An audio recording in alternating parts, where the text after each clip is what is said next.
A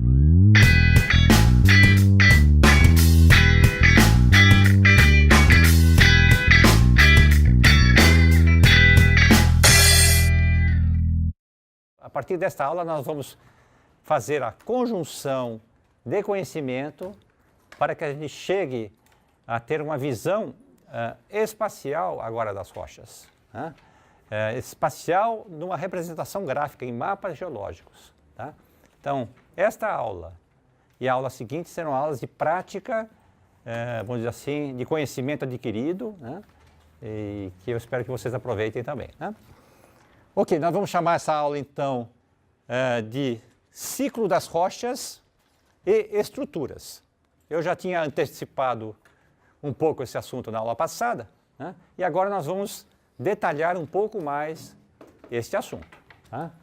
Então, o primeiro ponto que eu gostaria de revisar com vocês, relembrar essa questão da constituição dos continentes, ou melhor, da litosfera, né? Essa calota rígida do planeta, né? Que se fragmenta em placas e que se movimenta, né? Por conta das correntes de convecção no manto. Né? As rochas principais que aparecem nos continentes expostas são os granitos, os gneisses também, essas rochas deformadas, as pillows, os basaltos, né? E as rochas sedimentares. Né? São os principais componentes. Claro que existem outros constituintes, mas esses são os principais. E essas rochas, elas se expõem de uma maneira muito expressiva em determinadas áreas continentais, né? Abaixo do solo. Então, quando nós temos uma grande área de exposição de rochas, nós chamamos de um escudo. Então, o Brasil tem vários escudos. Né?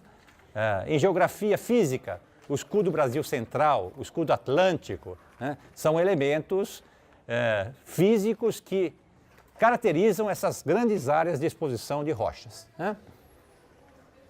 Claro, nós temos um arranjo geológico. Esse arranjo geológico vai nos dizer se essas rochas se formaram no ambiente marinho, né? E esse arranjo geológico ele vai ser complicado por conta de deformação, né? Em relação a áreas que sofreram menor deformação ou que sofreram deformações anteriores. Então, nós podemos classificar essas regiões em termos cronológicos. Vamos explicar melhor. Se nós temos uma área primitiva que se consolidou no pré-cambriano, em tempos primitivos, e depois nós tivemos uma outra atividade geológica marginal a esse ambiente, nós vamos poder caracterizar os dois ambientes, mesmo que esteja num escudo, como aqui no escudo atlântico. Tá? Esse tipo de arranjo tem a ver com o que nós chamamos de ciclos geológicos. Os ciclos geológicos, nós sabemos hoje, demoram mais ou menos 150 a 200 milhões de anos. Neste ciclo geológico, formam-se oceanos, formam-se cadeias montanhosas, né? E fecham oceanos também, né? Desaparecem oceanos. Então, o nosso Oceano Atlântico, mais 40 milhões de anos, ele estará morto, né?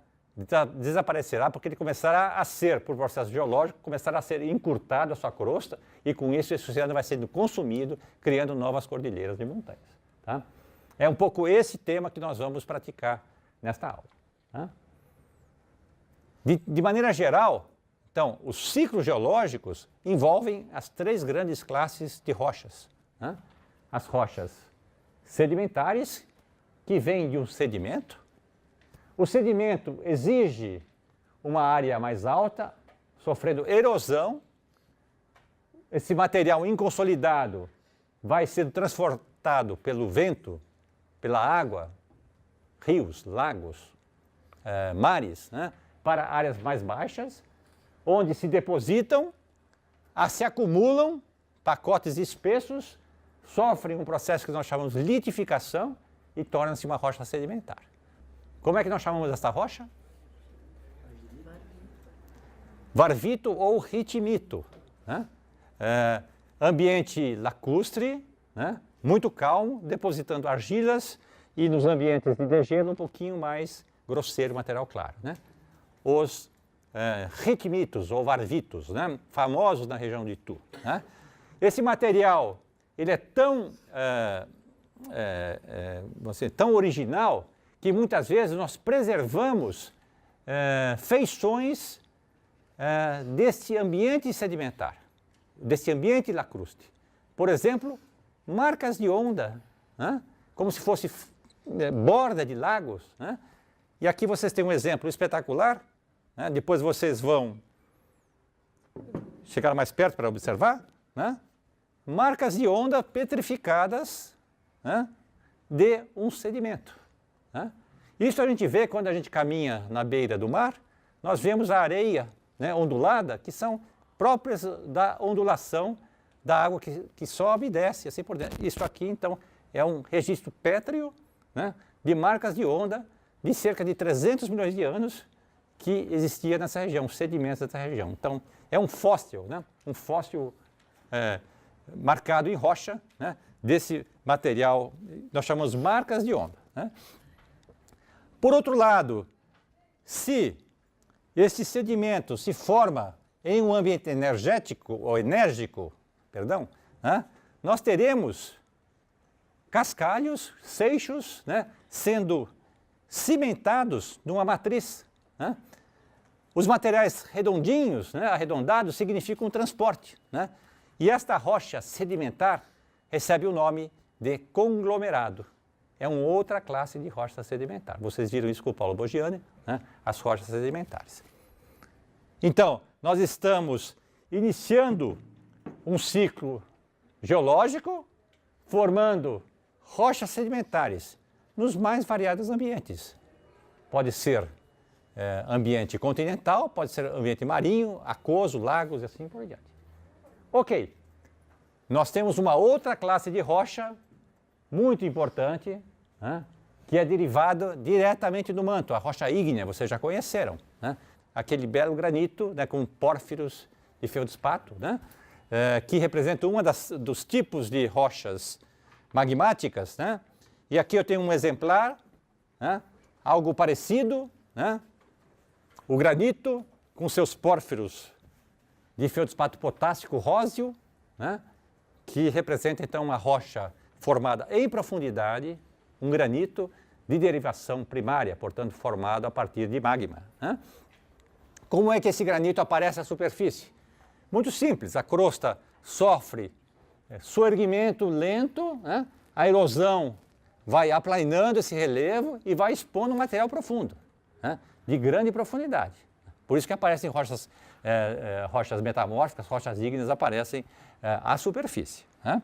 Criando inclusive o relevo, as rochas mais resistentes vão sustentar o relevo, né, de alguns planaltos, por exemplo. Né?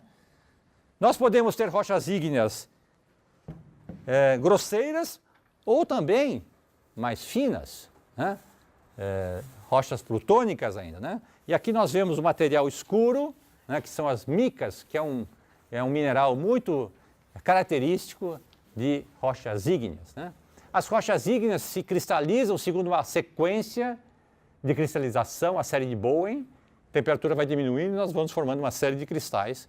Né? Isso é provado através de experimentos. Tá? Então, rochas ígneas vão se formar quando a crosta ou a litosfera se rompe, né? E o magma ascende do manto superior, invade essa crosta ou forma assoalhos oceânicos, basaltos, né? Com as pílulas que nós vimos na excursão. Né? Bom, e nós temos o terceiro tipo, que é a rocha metamórfica, que vocês também conheceram, e que são rochas formadas por conta de pressão e temperatura, metamorfismo regional. Né? Pressão e temperatura levam à deformação em profundidade no estado sólido de materiais geológicos, sejam eles sedimentares, sejam ígneos ou sejam outras rochas metamórficas. Né? E isto acontece na escala de milhões de anos. São raízes de antigas cordilheiras. Tá? Este é um gneiss. Né?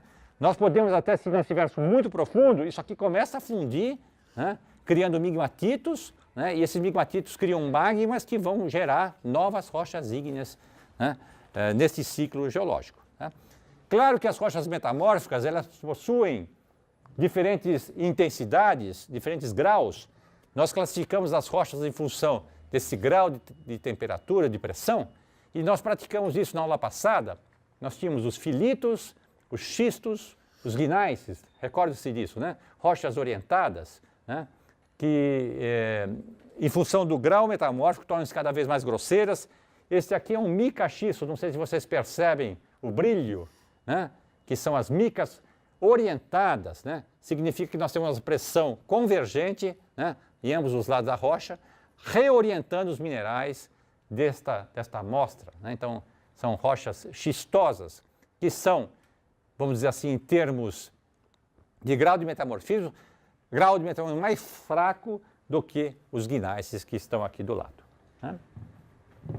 Então, esses três tipos de rochas se reorganizam em função da tectônica de placas, né? Zonas de colisão, claro, nós vamos ter rochas metamórficas, nós vamos ter fusão, nós vamos ter rochas ígneas, né? Em continentes estáveis que são carregados nessas placas, né? Nós vamos ter sedimentos, rochas sedimentares. Este é a forma que o planeta se desenvolve na escala de milhões de anos, bilhões de anos. Exemplos muito bonitos, interessantes, né, desses três tipos de rochas, né? Chapada diamantina, né? Os estratos, né, horizontais são rochas sedimentares, né, excepcionalmente expostas por conta da erosão, criando esses vales, né, essas feições muito interessantes, né, e que seguem um princípio, né, os princípios nós chamamos de Steno, que são do século XVII, né, esse italiano, que naquela oportunidade já observou que as rochas sedimentares elas se organizam em estratos, né, os mais antigos estão abaixo e os mais jovens acima, né, dando a sequência que nós chamamos estratificação, né, ou seja, a ordem dos estratos, né, de uma rocha. Outros exemplos de materiais geológicos, rochas ígneas. Essa rocha à esquerda, um granito, né?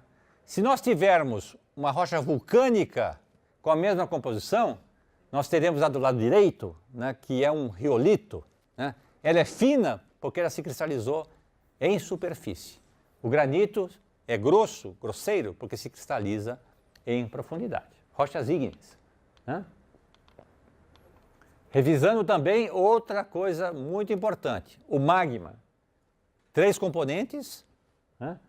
Um componente residual sólido, né? Uma parte líquida, né? E uma parte gasosa. Aqui está o CO2, né? O H2, né? Que depois será expelido pelo magma, né? São voláteis, né? Que formarão oceanos, por exemplo, né? No tempo geológico, né? Então, o magma, ao se cristalizar, né? Perde a parte gasosa, a parte líquida torna-se sólida e se une a esses minerais prévios, gerando o granito, ou o riolito, ou um andesito, ou um basalto, rochas vulcânicas, né? E essa consolidação, essa cristalização dos minerais de um magma ocorre segundo uma reação chamada de Bowen, né, que parte de alta temperatura, cerca de 1000 graus Celsius, até 600 graus Celsius. O último mineral a se formar é o quartzo, né, e por isso ele ocupa os interstícios entre os outros minerais. Aqui está o feldspato, que é o antepenúltimo a se cristalizar. Os primeiros são os plagioclásios de alta temperatura, anfibólio, a abiotita está aqui. Então, esta é a sequência de cristalização à medida que o magma chega à superfície e se resfria. Ele poderá ser de composição basáltica, quando ele é pobre em sílica, ou ele poderá ser de composição granítica, quando ele é rico em sílica. Magmas basálticos são pouco viscosos e têm possibilidade de percorrer grandes distâncias, os derrames basálticos, né? Magmas graníticos, ao contrário, são magmas muito viscosos e, portanto, eles não se distribuem em grandes áreas. Rochas metamórficas. As rochas retorcidas significa que nós temos uma pressão atuando nesse sentido e nesse sentido, de forma que as rochas tornam-se deformadas. Dependendo da posição na crosta em que esta rocha está sendo deformada, o material torna-se plástico, rígido e ocorrem rupturas. Aparecem fraturas, podem acontecer falhas, que são elementos associados às deformações, como nós veremos mais adiante. Então, uma rocha ígnea, respondendo a pergunta, ela tem os minerais arranjados de maneira caótica. Não há nenhuma organização geométrica. Uma rocha metamórfica tem pressões convergentes e os minerais se alinham, formando um gneiss, tá? Como nós vimos, no campo.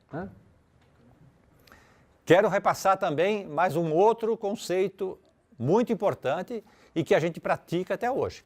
Já disse para vocês que em sedimentos, em rochas sedimentares, o mais baixo é o mais antigo, o mais novo está acima.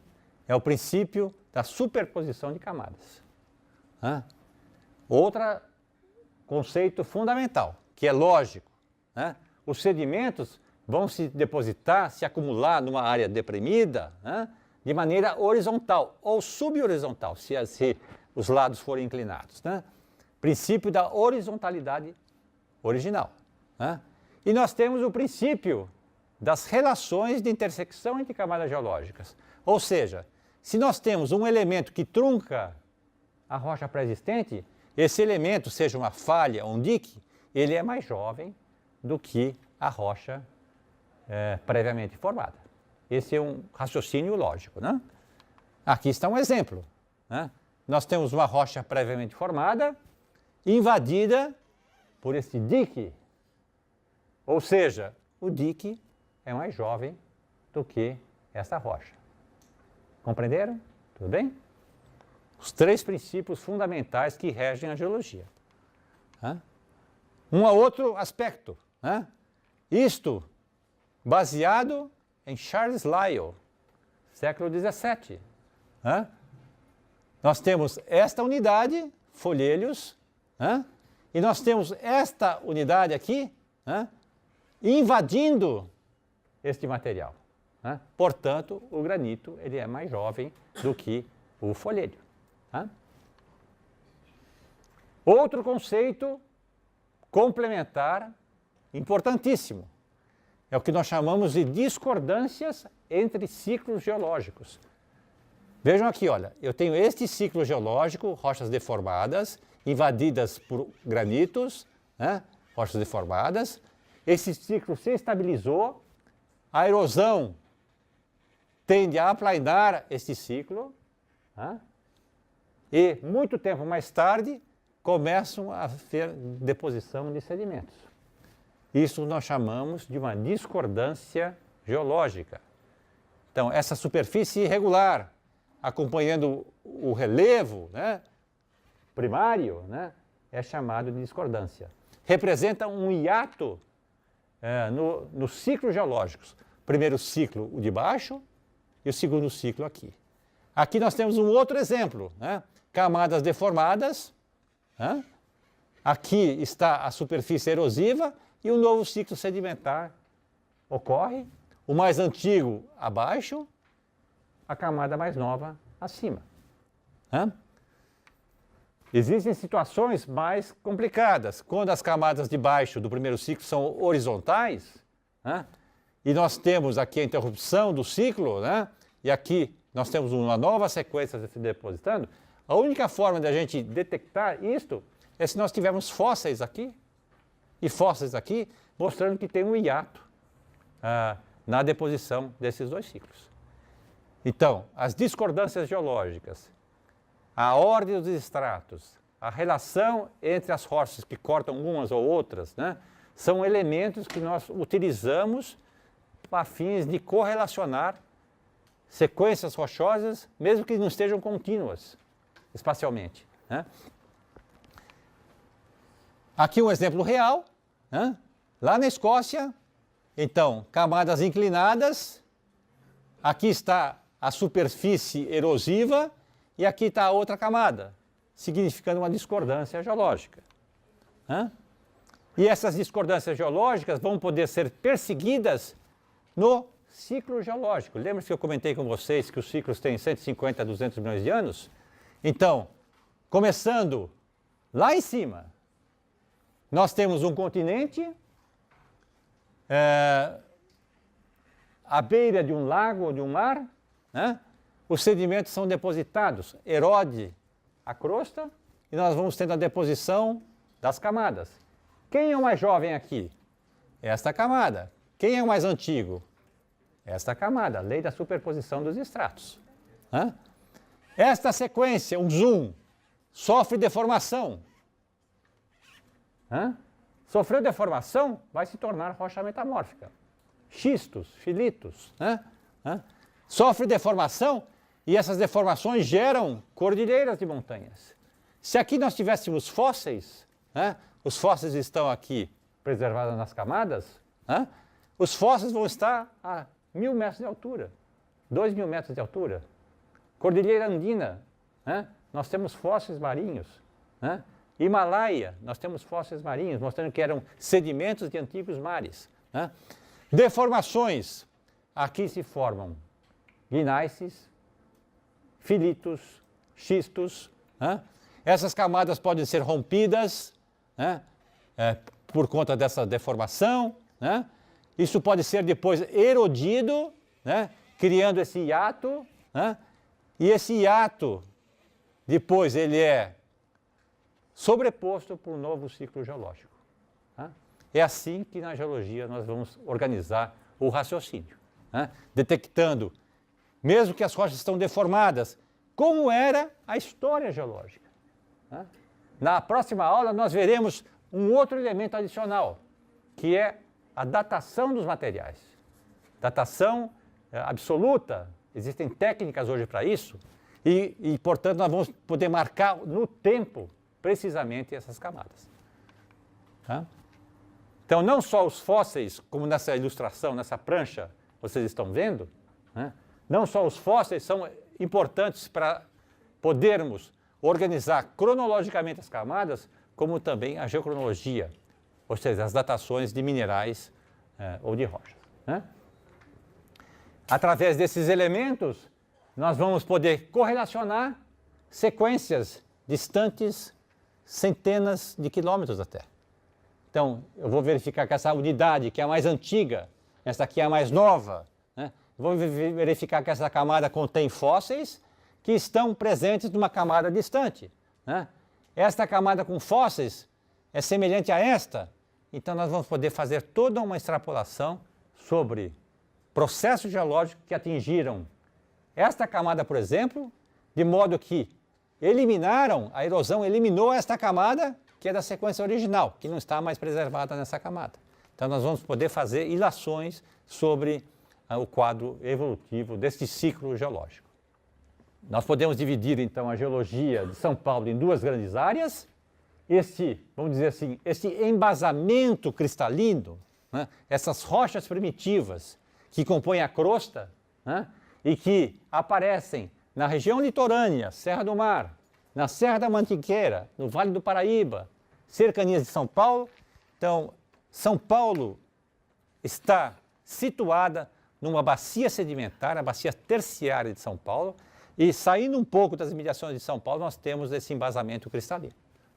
São as rochas cristalinas, é um termo, vamos dizer assim, vulgar que nós utilizamos, mas que representam rochas metamórficas e magmáticas. E rumo ao oeste, as rochas sedimentares, que são a borda de uma das grandes bacias sedimentares continentais, que é a bacia do Paraná.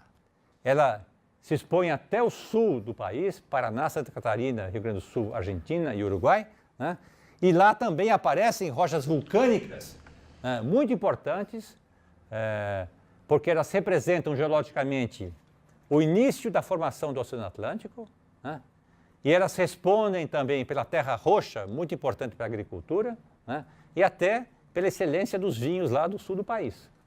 Terra roxa ela é importante para cultivo, para a agricultura.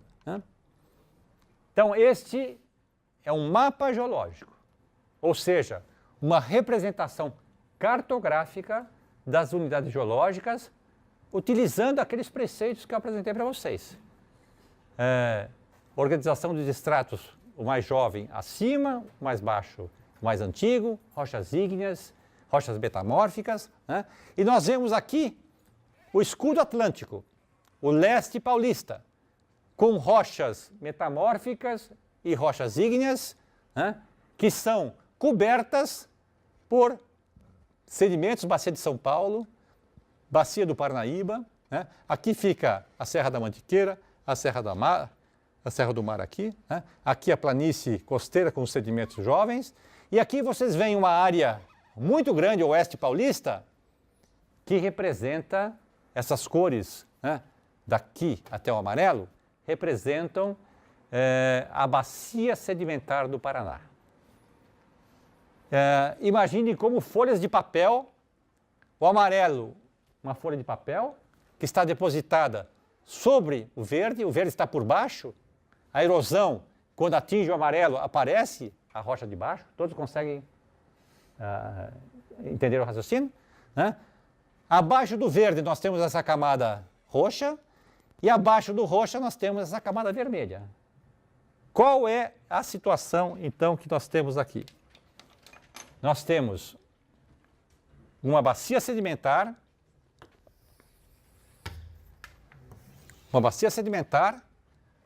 abaixo estão as camadas vermelhas, depois nós temos a camada roxa, depois nós temos a camada verde e finalmente nós temos a camada amarela. Todos conseguem observar espacialmente que a camada amarela está por cima? Tudo bem? Então, significam rochas sedimentares depositadas originalmente de maneira horizontal, né? É o princípio da superposição dos estratos, né? Esta é a mais antiga e esta é a mais nova. Então, esta aqui é uma parte da chamada Bacia do Paraná, né? Então, representa um ciclo geológico em que a crosta desceu e os mares adentraram, né? E depositaram esses sedimentos.